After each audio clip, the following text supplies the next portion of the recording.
Assalamu alaikum Nassima, comment tu vas? Wa alaykoum salam, Soumia. Ça va très bien, alhamdoulilah. Et toi? Ça va, alhamdoulilah. Et vous les enfants, comment allez-vous? Alhamdulillah. Bienvenue dans le jardin des histoires apaisantes. Ici, chaque histoire te guide avec sagesse et douceur. Écoute bien, l'histoire commence. Assalamu alaikum wa rahmatullahi wa barakatuh. Chers enfants, aujourd'hui je vais vous raconter l'histoire d'une femme très spéciale. Une femme dont le nom est cher à nos cœurs. Fatima bint Muhammad radiyallahu anha. La fille bien-aimée de notre prophète Mohammed sallallahu alayhi wa sallam. Elle était courageuse, pleine de foi et son histoire est pleine de sagesse et de leçons pour nous tous. Installez-vous confortablement et préparez-vous à écouter une belle histoire qui vous emmènera à l'époque du prophète sallallahu alayhi wa sallam. Il y a très longtemps, dans la ville de la Mecque, naquit une petite fille que tout le monde allait connaître sous le nom de Fatima bint Muhammad radiyallahu anha. Ses parents étaient le prophète Mohammed sallallahu alayhi wa sallam et Khadija radiyallahu anha. Elle grandit entourée de l'amour et de la sagesse de ses parents. Fatima radiyallahu anha n'était qu'une enfant lorsque son père, le prophète sallallahu alayhi wa sallam, reçut pour la première fois la révélation dans la grotte de Hira. C'était un moment très important, car c'était le début de la mission du prophète sallallahu alayhi wa sallam d'enseigner l'islam. Fatima radiyallahu anha observait, écoutait et apprenait aux côtés de ses parents. Elle grandissait dans une maison remplie de foi et d'amour pour Allah. Mes chers enfants, tout n'était pas très facile pour Fatima radiyallahu anha et sa famille. Les gens de la Mecque, les Quraysh, n'aimaient pas le message du prophète sallallahu alayhi wa sallam. Ils se moquaient de lui et même parfois lui faisaient du mal. Fatima radiyallahu anha, encore petite, voyait tout cela. Un jour, alors que le prophète sallallahu alayhi wa sallam priait près de la Kaaba, un groupe de méchants lui jeta des déchets sur le dos. Imaginez cela, chers enfants. Personne n'osait intervenir. Mais Fatima radiyallahu anha, avec son courage incroyable, courut vers son père pour retirer les immondices. Elle avait les larmes aux yeux en voyant son père ainsi maltraité.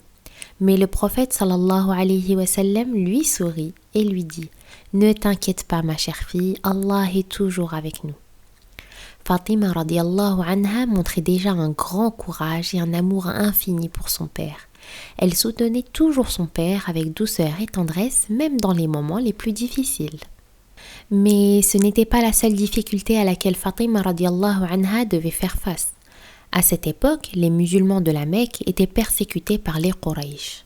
Fatima et sa famille furent forcés de vivre dans un quartier isolé. Ils avaient très peu à manger, parfois juste quelques dattes et un peu d'eau. Malgré cela, Fatima radiyallahu anha ne perdit jamais espoir car son père lui avait appris que la foi en Allah était plus forte que toutes les épreuves. Elle restait patiente et continuait à soutenir son père sallallahu alayhi wa sallam avec amour.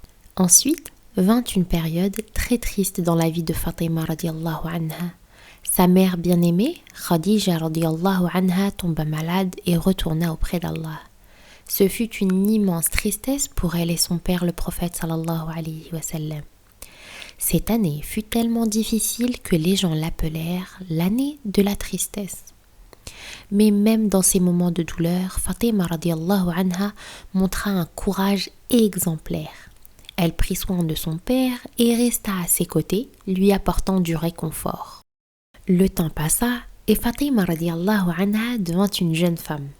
Elle se maria avec Ali ibn Abi Talib radiyallahu anhu, un homme juste et courageux qui avait toujours été proche du prophète sallallahu alayhi wa sallam. Le mariage fut simple comme le prophète sallallahu alayhi wa sallam l'avait souhaité. Ali radiyallahu anhu offrit à Fatima radiyallahu anha une dot modeste composée d'une armure. Ils commencèrent leur vie avec peu de biens, mais ils étaient riches de leur foi en Allah et de l'amour qu'ils se portaient. Le prophète sallallahu alayhi wa sallam aimait beaucoup Fatima radiyallahu anha et son gendre Ali radiyallahu anhu. Il venait souvent leur rendre visite, veillant toujours à leur bien-être.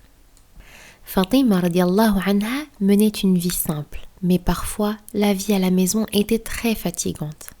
Un jour, elle demanda à son père, sallallahu alayhi wa sallam, de lui envoyer un serviteur pour l'aider. Mais savez-vous ce que le prophète, sallallahu alayhi wa sallam, lui conseilla? Il lui dit: Ma chère fille, je vais t'apprendre quelque chose de mieux qu'un serviteur.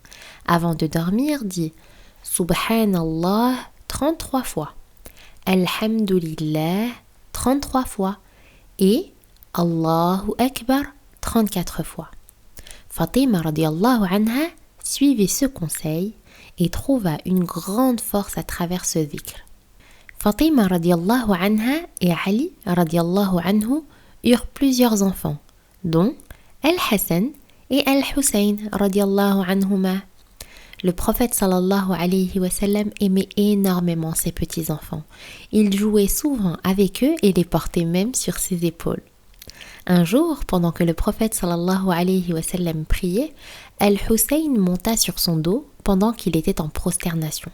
Le prophète sallallahu alayhi wa sallam resta ainsi jusqu'à ce que Hussein descende tout seul sans jamais le déranger dans son jeu.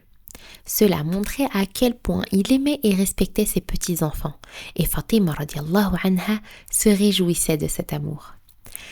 Quand le prophète sallallahu alayhi wa sallam tomba malade, Fatima radiallahu anha restait toujours près de lui. Elle voyait son père souffrir et cela brisait son cœur. Un jour, il l'appela près de lui et lui murmura quelque chose à l'oreille qui la fit pleurer. Puis, il murmura une autre chose et elle sourit. Plus tard, elle expliqua. « Mon père m'a dit qu'il allait bientôt mourir et cela m'a fait pleurer. Mais ensuite, il m'a dit que je serais la première de sa famille à le rejoindre au paradis et cela m'a fait sourire. » Après la mort du prophète sallallahu alayhi wa sallam, Fatima radiallahu anha fut très attristée. Elle ressentait une grande tristesse, mais elle resta ferme dans sa foi et continua à élever ses enfants avec amour. Quelques mois seulement après la mort de son père, Fatima radiallahu anha tomba gravement malade. Elle savait que son heure approchait et demanda à son mari, Ali radiallahu anhu, de l'enterrer discrètement. À l'âge de 29 ans, Fatima radiallahu anha quitta ce monde pour rejoindre son père bien-aimé au paradis. Le prophète sallallahu alayhi wa sallam avait dit « Fatima est la maîtresse des femmes du paradis ». Chers enfants, l'histoire de Fatima bint Muhammad radiallahu anha nous enseigne beaucoup de choses. Elle nous montre comment être courageux dans les moments difficiles, comment prendre soin de nos parents et surtout comment avoir confiance en Allah quoi qu'il arrive.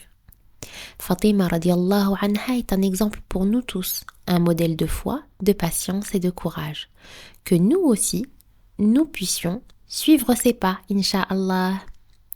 Je vous remercie d'avoir écouté cette histoire et je vous dis à très bientôt, Inch'Allah, dans une nouvelle histoire apaisante. Assalamu alaikum wa rahmatullahi wa barakatuh.